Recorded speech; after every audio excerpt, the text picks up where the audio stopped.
Imaginez entrer dans vos combles en plein mois d'août. La chaleur vous frappe comme un mur. Le thermomètre affiche 75 degrés Celsius. Le plancher brûle à travers vos semelles. L'air est irrespirable. Et pourtant, juste à côté de vous, à travers ce même toit, des maisons construites il y a 100 ans restent fraîches, silencieuses, sans climatiseur, sans ventilateur mécanique, sans une seule facture d'électricité liée au refroidissement. Ce n'est pas de la magie. Ce n'est pas une technologie coûteuse ou brevetée. C'est une combinaison de principes physiques que vos arrière-grands-parents connaissaient parfaitement et que l'architecture moderne a presque entièrement oublié. Aujourd'hui, je vais vous montrer comment des techniques simples, souvent gratuites à mettre en œuvre, peuvent faire chuter la température de vos combles de 30 degrés Celsius.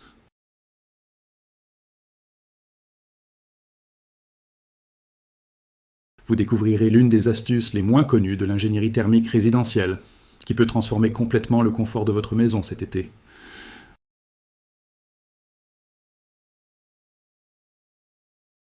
En été, peuvent atteindre des températures de 60 à 75 degrés Celsius, lorsque le soleil tape sur le toit. 75 degrés, c'est plus chaud que l'eau d'un jacuzzi. C'est assez chaud pour cuire des œufs sur une surface métallique. Et cette chaleur, elle ne reste pas là-haut. Elle descend, lentement, silencieusement. Elle traverse le plancher des combles, pénètre dans vos pièces de vie, sature les murs, chauffe votre mobilier et rend vos nuits insupportables. Les études thermiques sur l'habitat résidentiel estiment que les combles non traités contribuent à 25 à 40% des gains de chaleur d'une maison en été. Mais voilà ce qui est fascinant. Ce problème n'est pas une fatalité. Les bâtisseurs traditionnels de Méditerranée, d'Afrique du Nord, d'Iran et même d'Amérique du Sud avaient résolu ce problème des siècles avant l'invention du climatiseur.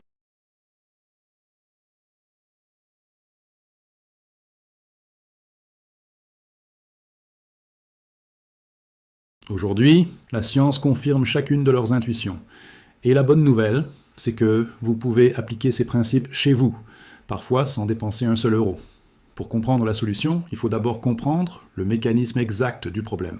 Lorsque le soleil frappe votre toit, il envoie un rayonnement infrarouge intense sur la surface. Une toiture en tuiles sombres ou en métal peut absorber jusqu'à 90% de cette énergie. La surface monte en température. Cette chaleur se transfère ensuite par conduction à travers les matériaux du toit, puis par rayonnement et convection à l'air emprisonné dans les combles.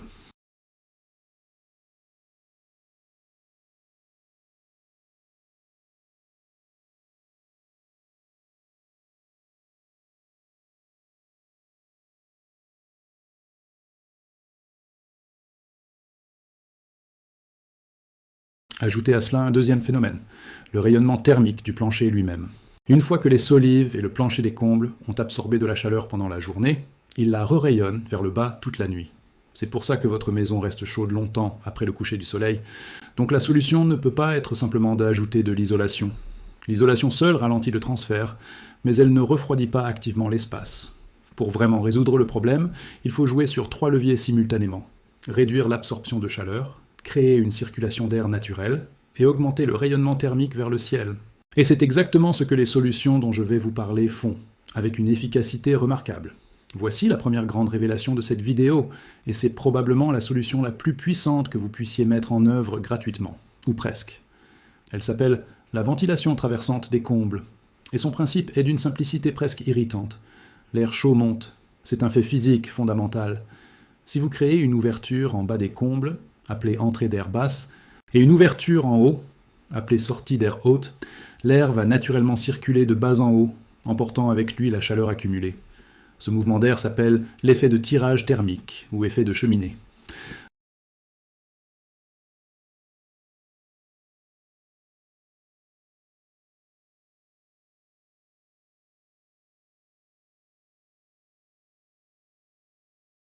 Les études de l'Oak Ridge National Laboratory aux États-Unis ont mesuré l'efficacité de ce système dans des maisons résidentielles réelles. Résultat, une ventilation correctement dimensionnée peut réduire la température des combles de 16 à 22 degrés Celsius en conditions normales et jusqu'à 30 degrés Celsius lors des journées les plus chaudes. Ce sont ces 30 degrés qui correspondent aux 55 degrés Fahrenheit annoncés dans notre titre. Et c'est parfaitement réalisable. Ils installent des aérations, mais ils ne respectent pas le ratio. Pour que le système fonctionne efficacement, il faut respecter une règle d'or.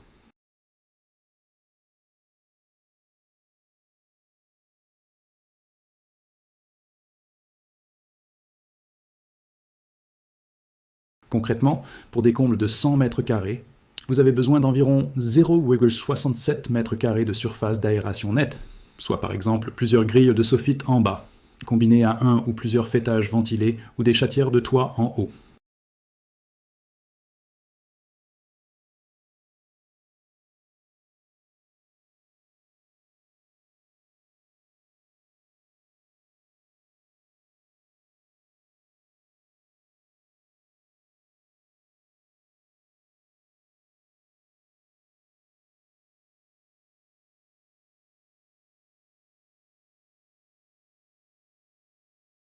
Le principe remonte à des recherches fondamentales sur le transfert thermique par rayonnement.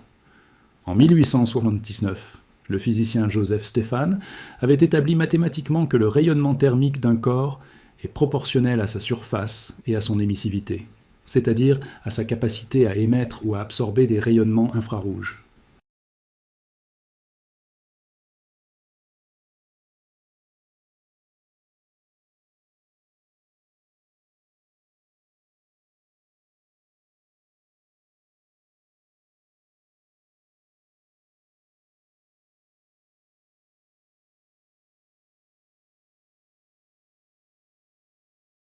Vous créez un bouclier qui réfléchit la chaleur rayonnée par la toiture vers l'extérieur, avant qu'elle ne pénètre dans l'espace habitable.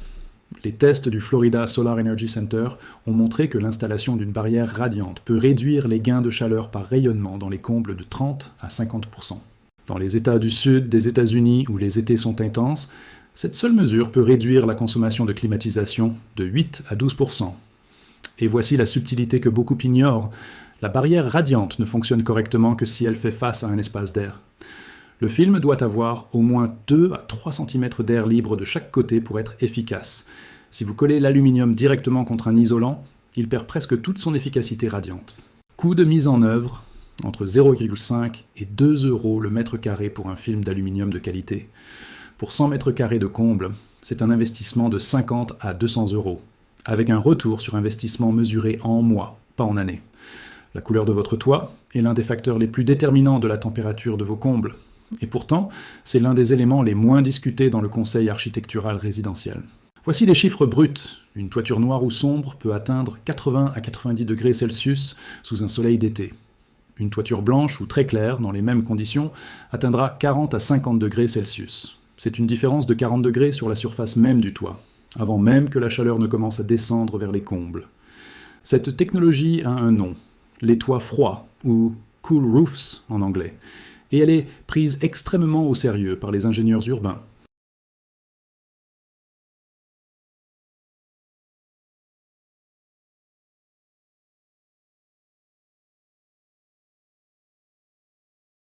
Certaines villes américaines comme Los Angeles et New York ont lancé des programmes de cool roof massifs, peignant les toitures plates des immeubles en blanc.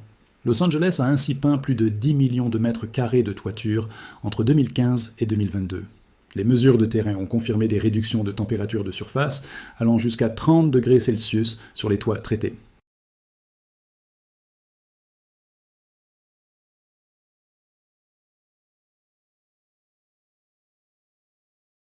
Car il absorbe la chaleur solaire et réduit les besoins en chauffage. La décision doit être basée sur le bilan annuel et la dominante climatique de votre région. Pour les régions méditerranéennes, tropicales ou à été chaud, un toit clair est presque toujours bénéfique. Pour les régions nordiques à hiver long, le calcul est plus nuancé. Maintenant, je vais vous parler d'un phénomène que les constructeurs traditionnels du Moyen-Orient et d'Asie du Sud utilisèrent depuis des millénaires, sans en connaître la physique, mais avec une efficacité remarquable. Lorsque l'eau s'évapore, elle absorbe de l'énergie thermique, beaucoup d'énergie. C'est ce qu'on appelle la chaleur latente de vaporisation. Pour évaporer 1 litre d'eau, il faut absorber environ 2257 kJ d'énergie. Cette énergie est prélevée directement dans l'environnement, ce qui le refroidit. La première, les toits végétalisés. En installant une couche de substrat et de végétation sur votre toit, vous créez un système d'évapotranspiration naturelle. Les plantes absorbent l'eau et la transpirent par leurs feuilles. L'évaporation de cette eau refroidit la surface du toit. Des mesures effectuées à Stuttgart, en Allemagne, sur des bâtiments universitaires avec toit vert, ont montré que la température de surface du toit, en été, passait de 65 à 70 degrés pour un toit classique, à 20 à 25 degrés pour un toit végétalisé. une réduction de surface de 40 à 50 degrés Celsius. La deuxième, l'humidification nocturne du toit. Dans les régions chaudes et sèches, certains systèmes traditionnels consistaient à mouiller le toit en fin de soirée, profitant de la fraîcheur nocturne pour maximiser l'évaporation et refroidir la structure avant la journée suivante. Cette technique low-tech peut être automatisée avec un simple système de goutte à goutte, raccordé à une récupération d'eau de pluie.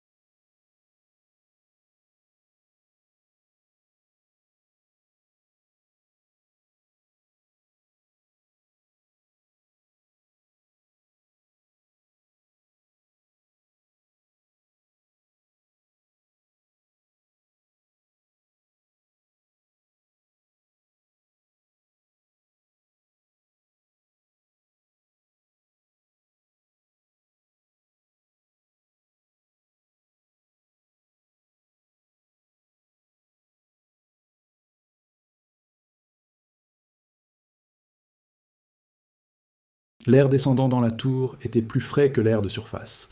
Il se réchauffait légèrement en descendant, créait une différence de pression avec l'air chaud intérieur et induisait une circulation naturelle constante.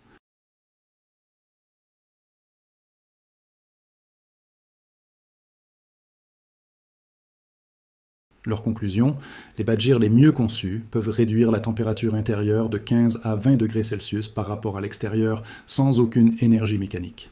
En Égypte ancienne, les maisons des villages du Nil utilisaient une autre stratégie. Les murs épais, en pisé ou en adobe, de l'argile séchée au soleil.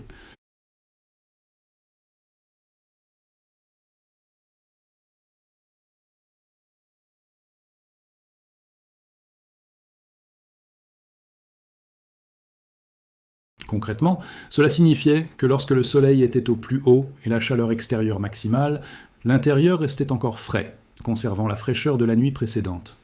En Andalousie, les architectes arabes avaient perfectionné une technique combinée. Cours intérieurs à fontaine, toits très blancs à la chaux, rues étroites à l'ombre et ventilation nocturne intensive.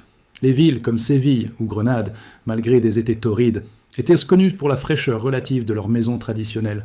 Ces techniques n'étaient pas de la superstition ou du hasard. Elles étaient le résultat de millénaires d'observations, d'expérimentations empiriques et d'adaptations aux contraintes locales. Et la physique derrière elles est exactement la même que celle que les ingénieurs modernes utilisent aujourd'hui. Voici le principe.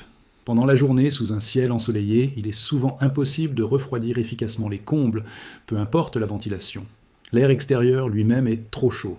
Mais la nuit, dans la grande majorité des régions du monde, la température extérieure chute, parfois de 10 à 20 degrés. Et cette fenêtre de fraîcheur nocturne est une ressource énergétique gratuite que presque personne n'exploite correctement. L'idée est simple. La nuit, on ouvre au maximum les combles pour laisser entrer l'air frais. Cet air frais refroidit toute la masse structurelle, les solives, le plancher, les murs. Cette recharge thermique froide constitue une réserve de fraîcheur qui va ensuite atténuer les gains de chaleur du lendemain.